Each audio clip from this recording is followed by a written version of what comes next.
நீங்கள் நான் உங்களுக்கு செய்திருக்கிற அருட்கொடைகளுக்கு நீங்கள் நன்றி செலுத்துவீர்கள் என்றால் என்னுடைய அருட்கொடைகள் இன்னும் இன்னும் அதிகமாக உங்களுக்கு கிடைக்கும். நான் உங்களுக்கு செய்திருக்கின்ற அருள்களை பாக்கியங்களுக்கு நீங்கள் நன்றி செலுத்தினால் உங்களுக்கு மேலும் மேலும் என்னுடைய பாக்கியங்களை அதிகமாக நான் செய்வேன் அப்படி என்று திருக்குர்ஆன் சொல்லுகிறது. நபி அவர்கள் சொன்னார்கள், மல்லம் யஷ்குரின் நாஸ வலம் யஷ்குரில்லா. எந்த மனிதன் மனிதனுக்கு நன்றி செலுத்தவில்லையோ, அவன் செய்கின்ற நலவுகளுக்கு நன்றி சொல்லவில்லையோ, அந்த மனிதன் அல்லாஹ்வுக்கே நன்றி செலுத்தியவனாக ஆக மாட்டான் என்றார்கள். எனவே பொதுவாக எல்லா மனிதர்களிடத்திலும் இருக்கின்ற ஒரு செயற்பாடு, ஒரு மனிதன் நலவு செய்கிறான் என்றால், ஒரு மனிதன் ஒரு நன்மையான காரியத்தை செய்கிறான் என்றால், நாம் அவனுக்கு நன்றியுள்ளவனாக இருக்கின்ற போது, நன்றி செலுத்துகிற போது அவன் மேலும் நல்ல காரியங்களை அதிகமாக செய்கின்ற வாய்ப்பு இருக்கிறது. அப்படித்தான் அல்லாஹ் தஆலா மனிதர்களுடைய உள்ளங்களை வைத்திருக்கிறான். ஒரு மனிதனை சிலர்கள் நாம் இவ்வாறு புகழக்கூடாது என்ற தவறான விளக்கத்தை வழங்கி இருக்கிறார்கள். ஒரு மனிதன் செய்கின்ற நலவை அவனுக்கு முன்னால் நீங்கள் நலவு செய்து விட்டீர்கள், நல்ல ஒரு காரியத்தை செய்தீர்கள் என்று புகழக்கூடாது. ஏனென்றால் நபி அவர்கள் சொல்லி இருக்கிறார்கள், யாரு முகத்துக்கு முன்னால் புகழுகிறார்களோ அவர்களுக்கு மண்ணை அள்ளி வீசுங்கள் என்று சொல்லி இருக்கிறார்கள் என்ற செய்தியை வைத்துக்கொண்டு அது எப்பொழுது சொல்லப்பட்டது, என்ன நோக்கத்திலே சொல்லப்பட்டது என்பதை அப்படியே மறந்துவிட்டு அதனுடைய காரியம் நபி அவர்கள் யாருக்கு சொன்னார்கள் என்பதை விளங்காமல் ஒட்டுமொத்தமாக எல்லா விடயங்களுக்கும் அதனை பயன்படுத்துவதை பார்க்கிறோம். கிடையாது. நபி அவர்கள் சஹாபாக்களை அப்படியே உயிரோடு இருக்கின்ற போதே உங்களை சொர்க்கத்துக்குரியவராக நான் பார்க்கிறேன் என்றார்களே. பிலால் ரலியல்லாஹு தஆலா அன்ஹு அவர்களிடத்திலே சொன்னார்கள், நபி அவர்கள் முகத்துக்கு முன்னால் சொன்னார்கள், பிலாலே உங்களுடைய கால் அணியினுடைய ஓசையை சொர்க்கத்திலே கேட்கின்ற அந்த ஓசையை நான் செவியுறுகிறேன், நீங்கள் என்ன வேலையை அதிகமாக செய்து விட்டீர்கள் என்று பிலால் ரலியல்லாஹு தஆலா அன்ஹு அவர்கள் உயிரோடு இருக்கின்ற போது கேட்டார்கள். அவர்கள் பதில் சொல்லுகிறார்கள், நான் ஒது செய்து விட்டு 2 ரக்காத் சுன்னத்து தொழுவேன், அதுதான் நான் செய்கின்ற வேலை. அப்படி என்று சொன்ன போது அதுதான் உங்களை சொர்க்கத்துக்குரியவராக மாற்றி இருக்கிறது என்று எப்பொழுது மரணித்த பின்பா பிலால் ரலியல்லாஹு தஆலா அன்ஹு அவர்களை பார்த்து சொன்னார்கள். கிடையாது, உயிரோடு இருக்கின்ற போது சொன்னார்கள். எத்தனை செய்திகள் இப்படி வேண்டும். சொர்க்கத்தை கொண்டு நன்மாராயம் கூறப்பட்ட அவ்வளவு சஹாபாக்களும் உயிரோடு இருக்கின்ற போது நன்மாராயம் கூறப்பட்டவர்கள் என்றால் நபி அவர்கள் நபித்தோழர்களை உயிரோடு இருக்கின்ற போது புகழவில்லையா? நன்மையான காரியத்தை ஒருவன் செய்தால் அவனை புகழுவது, அவனை உண்மையாகவே நல்ல இஹ்லாஸான நோக்கத்தோடு புகழுவது மார்க்கத்திலே உள்ள ஹதீதுகளிலே சொல்லப்படுகின்ற விடயம். யாருக்கு மண்ணறிய வேண்டும் தெரியுமா? அவன் அந்த விடயத்தை எடுத்து அந்த புகழப்படுகின்ற மனிதனிடத்திலே ஏதாவது எதிர்பார்த்து நாம் இவனை புகழுவதன் மூலமாக உலக இலாபங்கள் கிடைக்கும் என்ற எதிர்பார்ப்போடு புகழுகின்ற ஒரு மனிதன், அவன் உள ரீதியாக உண்மையிலேயே அவனுடைய நோக்கம் மோசமாக இருக்கிறது என்று தெரிகிற போதுதான் அவனுடைய முகத்திலே மண்ணறிவதை போன்று நாம் கதைத்து விட வேண்டும் என்று மார்க்கம் சொல்லுகிறதே தவிர நன்மை செய்கிறவர்களை நன்மை செய்தவர்கள் என்று சொல்லக்கூடாது என்று மார்க்கம் சொல்லவே கிடையாது. அது பிழையான ஒரு வேலை. மாற்றமாக யாரெல்லாம் நன்மை செய்கிறார்களோ, யாரெல்லாம் நற்கர்மங்கள் செய்கிறார்களோ, யாரெல்லாம் நல்ல காரியங்களை சமூகத்துக்கு செய்கிறார்களோ அவர்களை அவர்களுடைய முகத்துக்கு முன்னால் புகழ முடியும். நபி அவர்கள் உஹது மலையிலே நின்று கொண்டு சொன்னார்களே, உஹது மலையை ஏன் நீ ஆடுகிறாய்? உன் மீது 2 ஷஹீதுகளும் ஒரு சித்திக்கும் நிற்கிறார்கள், நீ ஆடாதே என்று ரசூலுல்லாஹி ஸல்லல்லாஹு அலைஹி வஸல்லம் அவர்கள் சொன்னார்களே. உமர் ரலியல்லாஹு தஆலா அன்ஹு அவர்கள், உஸ்மான் ரலியல்லாஹு தஆலா அன்ஹு அவர்கள், அபூபக்கர் ரலியல்லாஹு தஆலா அன்ஹு அவர்கள் ரசூலுல்லாஹி ஸல்லல்லாஹு அலைஹி வஸல்லம் அவர்கள் நிற்கின்ற போதுதான் இதனை சொன்னார்கள். புகாரியிலே செய்தி இருக்கிறது. ஒரு சஹாபி நபித்தோழர் இப்பொழுது வருவார், அவர் சுவர்க்கவாதியை உங்களுக்கு பார்க்க வேண்டும் என்றால் அந்த நபித்தோழரை இப்பொழுது வருகின்ற மனிதனை பாருங்கள் என்று நபி அவர்கள் சொல்லிவிட்டிருக்கிறார்கள். ஒரு சாதாரணமான ஒரு மனிதன் செருப்பு, தன்னுடைய 2 செருப்புகளையும் கைக்குள்ளே அப்படியே வைத்து கொண்டு வந்து அவர் பள்ளிக்கு வந்து தொழுது விட்டு போகிறார். அப்பொழுது ரசூலுல்லாஹி ஸல்லல்லாஹு அலைஹி வஸல்லம் அவர்கள் சொன்னார்கள், அந்த செய்தியை கொண்டு நாம் அறிந்தோம் அந்த மனிதர் சுவர்க்கத்துக்குரியவர் என்று. அவர் என்ன வணக்கங்களை செய்கிறார் என்று பார்ப்பதற்காக நாம் பின்னால் போய்கொண்டு அவரிடத்திலே தனியாக சந்தித்து கேட்டேன் என்ற செய்திகள் எல்லாம் புகாரி முஸ்லிமிலே வருகின்றனவே. எனவே ஒரு மனிதனை புகழக்கூடாது என்று அவன் செய்கின்ற நல்ல காரியங்களை அப்படியே மறைப்பது, அவனை அப்படியே தட்டி வைப்பது இஸ்லாத்திலே இல்லாத ஒரு காரியம், திருக்குர்ஆன் வெறுக்கின்ற ஒரு காரியம், சுன்னாவுக்கு முரணான ஒரு காரியம் என்பதை அன்புக்குரிய சகோதர சகோதரிகளே தெளிவாக நாம் விளங்கிக் கொள்ள வேண்டும். நன்மை செய்கிறவனை நன்மை செய்கிறவன் என்று சொல்வோம். புகழுவோம், அவனுடைய அந்த செயலுக்கு ஏற்றவாறு புகழுவோம். அவ்வாறு புகழுவதுதான் அந்த மனிதனை இன்னும் அதிகமான நன்மைகளை செய்வதற்கு ஒரு தூண்டுகோலாக அமைந்து விடுகிறது என்பதை நாம் மறக்கக்கூடாது. ஏனென்றால் நாம் எல்லோருமே அந்த நிலைப்பாட்டிலே இருப்பவர்கள் தான். ஒரு மனிதன் நன்மை செய்கின்ற போது அந்த மனிதன் மாஷா அல்லாஹ் இவ்வாறெல்லாம் செய்த உங்களுடைய வேலையால் அல்லாஹு தஆலா இப்படி ஏற்படுத்தினான் என்கின்ற போது அவனுடைய உள்ளம் குளிர்கிறது. எனக்காக வேண்டி பிரார்த்தனை செய்யுங்கள் என்று அந்த மனிதன் சொல்லுகிறான். அந்த மனிதனுடைய அந்த நல்ல வேலையை அல்லாஹு தஆலா அங்கீகரிக்க வேண்டும் என்று இவ்வாறு மனிதர்கள் சொல்லுகின்ற போது அந்த மனிதன் அல்லாஹ்வினிடத்திலே பிரார்த்தனை செய்கிறான். இன்னும் ஒரு இடத்திலே இப்படி நான் செய்ய வேண்டும் என்ற ஆதங்கம் அவனிடத்திலே உண்டாகின்றது. அந்த உதிப்பு அவனுக்கு மேலும் எழுகின்றது. இவ்வாறான நல்ல பல வேலைகளை அவன் செய்கிறான். எனவே இவைகளிலே அவன் படியே மறக்கடித்து விட்டு புகழக்கூடாது அப்படி என்றெல்லாம் சொல்வது ஒரு நாளும் மார்க்கம் சொன்ன ஒரு காரியம் கிடையாது என்பதை நாம் தெளிவாக விளங்க வேண்டும். எனவே பொதுவாக மனிதர்களை செய்கின்ற நல்ல காரியத்தை சொல்லி அவர்களை புகழுவது மார்க்கத்துக்குரியது. கடமையாக ஒரு பெண்மணி தனது கணவனுக்கு நன்றி சொல்லியே ஆக வேண்டும். ரசூலுல்லாஹி ஸல்லல்லாஹு அலைஹி வஸல்லம் அவர்கள் சொன்னார்கள், ஒரு தடவை ஒரு பெண்களுடைய கூட்டத்தை பார்த்து, நீங்கள் அதிகமாக சதக்கா செய்யுங்கள், நீங்கள் அதிகமாக தான தர்மங்கள் செய்யுங்கள், ஏனென்றால் நரகத்திலே உங்களைத்தான் நான் அதிகமாக பார்த்தேன், எனக்கு காட்டப்பட்டதிலே நரகவாதிகளிலே அதிகமாக நீங்கள் தான் இருக்கிறீர்கள் அப்படி என்று நபிகள் நாயகம் ஸல்லல்லாஹு அலைஹி வஸல்லம் அவர்கள் பெண்மணிகளை பார்த்து சொல்கிறார்கள். அப்பொழுது ஒரு பெண்மணி வந்து கேட்கிறார், ஏன் நாங்கள் தான் அதிகமாக என்றால் என்ன காரணம் அப்படி என்று ரசூலுல்லாஹி ஸல்லல்லாஹு அலைஹி வஸல்லம் அவர்களிடத்திலே கேட்கிற போது நபி அவர்கள் அதற்கு காரணத்தை சொல்லுகிறார்கள்.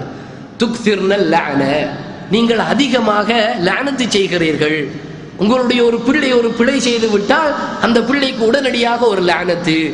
எவ்வளவோ நன்மை செய்த பிள்ளையாக அது இருக்கும், ஒரு நேரத்திலே ஒரு பிழை செய்து விடுகிறது என்றால் தகப்பனை விட ஆணை விட நீங்கள் பிள்ளையோடு இருக்கின்ற பெண்களாக இருக்கின்ற நீங்கள் தான் அதிகமாக அந்த பிள்ளையை திட்டுகிறீர்கள், அதிகமாக அந்த பிள்ளைக்கு ஏசுகிறீர்கள்.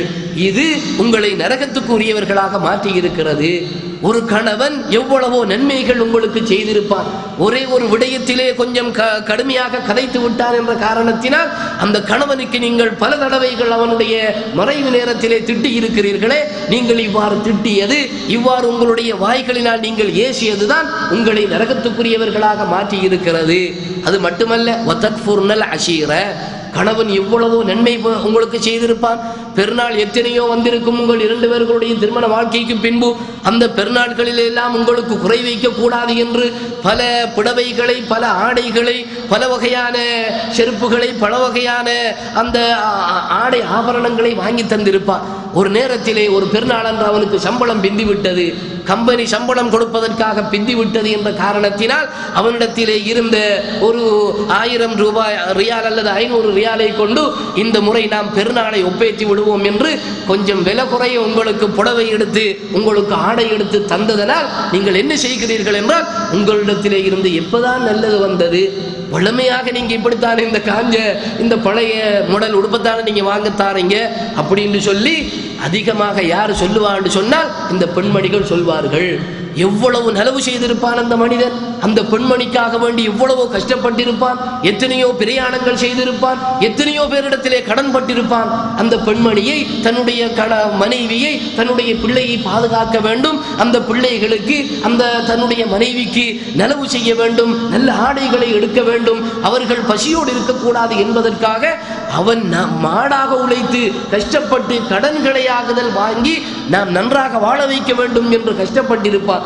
ஒரே ஒரு சந்தர்ப்பம் அவனுக்கு அப்படி செய்வதற்கு கிடைக்கவில்லை என்றால் அப்படியே அவ்வளவையும் என்ன செய்து விடுவார்கள், இந்த பெண்மணிகள் அநேகமாக நிராகரித்து விடுவார்கள். நீங்க எப்படியும் இப்படித்தான், என்னது தான் நீங்க ஒழுங்கா செஞ்சீங்க அப்படி என்று ஒட்டுமொத்தமாக அப்படியே சொல்லி விடுவார்கள்.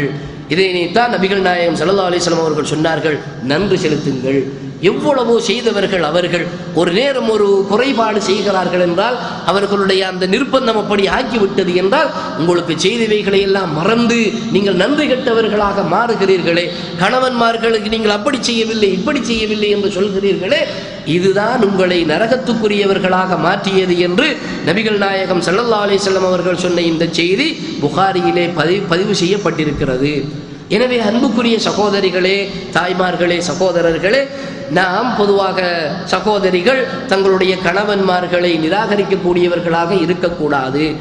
அதே போன்று பெண்மணிகள் இன்னும் ஒரு விடயத்தை கவனமாக தங்களுடைய கவனத்திலே வைத்துக் கொள்ள வேண்டும். ஒரு பெண்மணியை பொறுத்த வரைக்கும் அந்த பெண்ணு அவள் திருமணம் முடிக்கின்ற வரைக்கும் தன்னுடைய தாய் தந்தையர்களை கவனிக்க முடியும். அவளுக்கு ஒரு வருவாய் இருக்கிறது, ஒரு தொழில் ஒன்றை செய்கிறாள். அந்த நேரத்திலே தனது தாய் தந்தையர்களை அவள் கவனிப்பது அவளுக்கு கடமையாக ஆகிறது, அவளுக்கு முடியும் என்றால், திருமணம் முடித்து விட்டால் அதன் பிறகு அந்த கணவனுக்கு முழுமையாக கட்டுப்பட்டு நல்ல விடயங்களிலே முழுமையாக அவனுக்கு கட்டுப்பட்டு நடக்க வேண்டும். அதன் பிறகு தாய் தந்தையர்களை கவனிக்க வேண்டிய பொறுப்பிலே இருந்து ஒரு பெண்மணி நீங்குகிறாள். அப்படி அவள் கவனிக்க முடியுமாக இருந்தாள். ஆனால் ஒரு கணவனை ஒரு ஆணை பொறுத்த வரைக்கும் அப்படி கிடையாது. தாயும் தந்தையும் மரணிக்கின்ற வரைக்கும் அல்லது இவன் மரணிக்கின்ற வரைக்கும் அவனுடைய தாயை தந்தையரை கவனிப்பது கடமையாகும். இஸ்லாமிய மார்க்கம் கடமையாக ஆக்கி இருக்கிறது.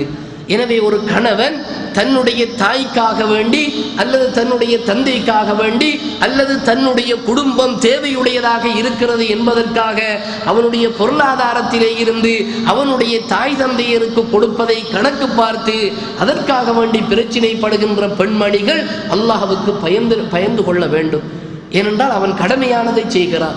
ஒரு கணவன் அவனுடைய தாய்க்கும் தந்தைக்கும் கொடுக்கிறான் என்றால், அவனுடைய தாயையும் தந்தையையும் கவனிக்கிறான் என்றால், அவனுடைய அந்த குடும்பத்தை கவனிக்கிறான் என்றால், மார்க்கம் அவனை வேண்டி நிற்கிறது, கொடுக்க சொல்லுகிறது.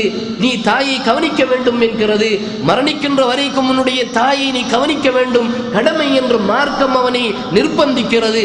அதனால் தன்னுடைய தாய்க்கும் தந்தையருக்கும் அவன் கொடுக்கின்ற போது பெண்மணிகள் அப்படியே அதனை ஒரு காரணமாக வைத்து எல்லாத்தையும் நீங்க அங்கதான் கொட்டுறீங்க, இஞ்ச ஒன்றையும் தரல அப்படின்றாங்க.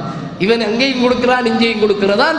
ஆனாலும் அங்க கொஞ்சம் கொடுக்கிறது தெரிஞ்சிட்டால் ஒரு 2-3 தடவைக்கு மேல அங்க காசு போறது, சாமான் பார்சல்கள் பெருநாளைக்கு போறது தெரிஞ்சிட்ட உடனேயே இந்த பெண்மணிகள் ஏதோ அவதான் நம்மளை பெற்று அவ நம்மளை 20-25 வயசு வரைக்கும் வளர்த்து நம்மளை அவ கல்யாணம் முடிச்சா போல நினைச்சு கலப்பாங்க.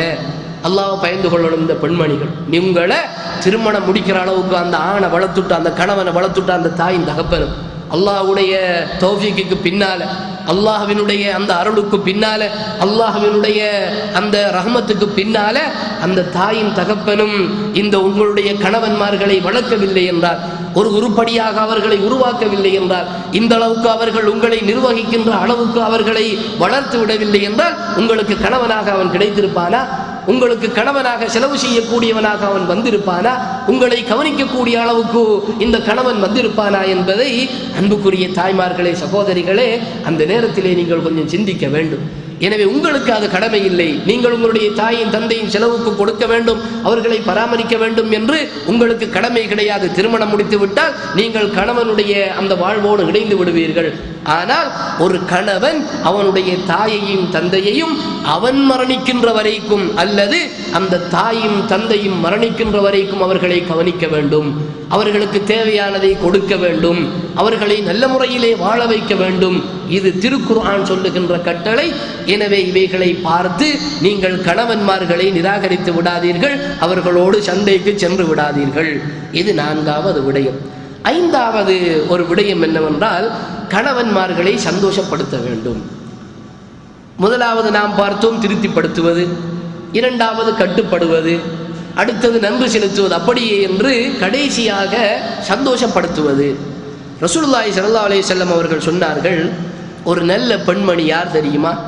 ஒரு நல்ல அழகான ஒரு நல்ல குணம் உள்ள பெண்மணி யார் என்றால், ஒரு கணவன் அவளை பார்க்கிற போது அவனுக்கு சந்தோஷம் மனதிலே ஏற்படும். வெளியிலே இருந்து பல கஷ்டங்களை அனுபவித்து வருகின்ற மனிதன் தன்னுடைய மனைவியை பார்க்கின்ற போது அவனுடைய உள்ளத்திலே சந்தோஷம் ஏற்படும். இந்த பெண்மணி சுவர்க்கம் நுழைவாள். 2வது பண்பு அவளிடத்திலே இருக்கும். என்ன தெரியுமா?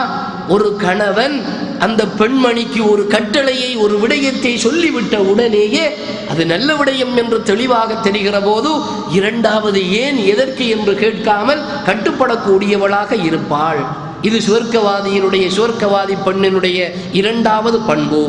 3வது பண்பு என்ன தெரியுமா? சுவர்க்க பெண்ணினுடைய பண்பு, கணவன் வீட்டிலே இல்லாத நேரம், கணவன் தூரமாக இருக்கின்ற நேரம், அந்த கணவன் வைத்திருக்கின்ற பொருள்களையும் அவனுடைய செல்வங்களையும் தன்னையும் அந்த கணவனுக்கு சொந்தமான தன்னையும் அந்த பெண்மணி பாதுகாப்பாக வைத்திருப்பாள். இந்த பெண்மணிகள் சுவர்க்கத்தினுடைய பண்பை பெற்ற பெண்மணிகள் என்று நபிகள் நாயகம் ஸல்லல்லாஹு அலைஹி வஸல்லம் அவர்கள்